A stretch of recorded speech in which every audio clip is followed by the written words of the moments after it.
মই আজি বহুত দুখৰ সাথে ক'বলৈ বাধ্য হৈছোঁ মই বম্বেত যোৱা 2 মাহৰ পৰা বিছনাত আছোঁ।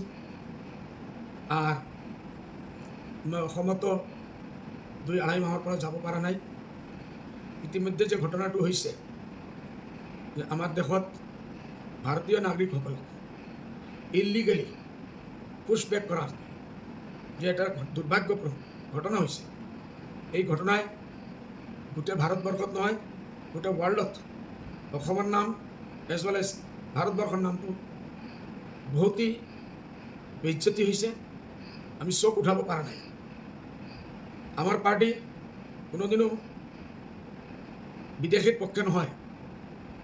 যে কোনো যেমন বিদেশি থাকে, যে কোনো দেশের হোক, বাংলাদেশের হোক, সকল যাব লাগে বলে ডিপোর্টেশনটো প্রসিজার হিসাবে গভর্নমেন্ট অফ ইন্ডিয়ার কানুনের মাধ্যমে ফরেন মিনিস্ট্রির মাধ্যমে অন্য দেশের লগত ফরেন মিনিস্ট্রির লগত যোগাযোগ করে যিমান লিগেল প্রসিজার আছে এইটো মেইনটেইন কৰি কৰিব লাগিছিল।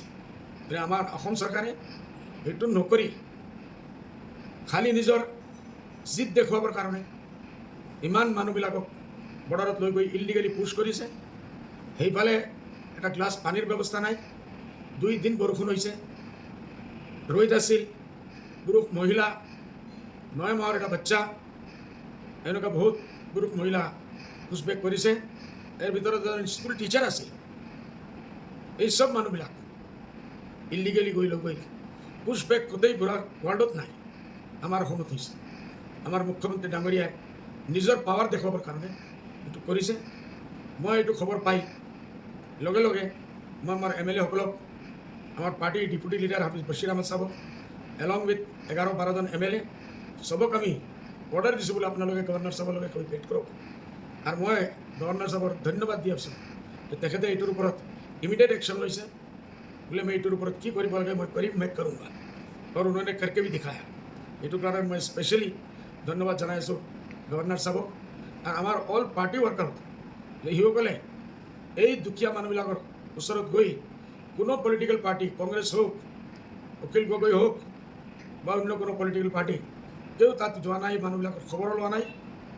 মুছলমানৰ ভোট লাগে, মুছলমান যেতিয়া বিপদত পৰে এইবিলাকক পোৱা নাযায়। অসমৰ জনগণে দেখি আছে এই বিপদৰ সময় যদি কোনো পাৰ্টি সকলৰ ওচৰত গৈ থিয় হৈছে, এইটো UDF হৈছে।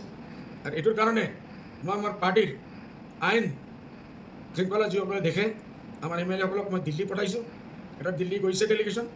কালি ডাঙৰ ডাঙৰ উকিলসকলৰ লগত দিল্লীৰ সিসকলে কালি বহি আমি নেক্সট ষ্টেপ কি ল'ব লাগে, লাইন অফ একশ্যন কি হ'ব লাগে, এইটোৰ ওপৰত আমি কাম কৰি আছোঁ। মই আপোনালোকৰ মাধ্যমে গোটেই অসমবাসী, দেশী প্ৰকৃত ভাৰতীয় যে মানুহ আছে চবক মই এটাই মেছেজ দিবলৈ বিচাৰিছোঁ যে যেতিয়ালৈকে বদৰুদ্দিন আজমল জিন্দা আছে আপোনালোকক কোনো এজন মানুহে বিদেশী চেঁচাই বাংলাদেশত পেটাব নোৱাৰিব। আপোনালোকে নিজৰ কাগজ পত্ৰ আৰু মজবুত কৰক, যিমান ঠিক কৰিব লাগে কৰক। আপোনালোকৰ ফাইট অসমৰ হাইকোৰ্টৰ পৰা আৰম্ভ কৰি এছেম্বলিৰ পৰা আৰম্ভ কৰি আমি দিল্লীৰ সুপ্ৰিম কোৰ্টলৈকে আপোনালোকৰ লড়াইটো আমি জিকিম। আৰু আপোনালোকে একদম শান্তিৰ সাথে নিজৰ ঘৰত আহি আল্লাহৰ ওচৰত দোৱা কৰক। আল্লাহ এই বিপদৰ পৰা আল্লাহ তাআলা আপোনালোকক বাচাই। ধন্যবাদ।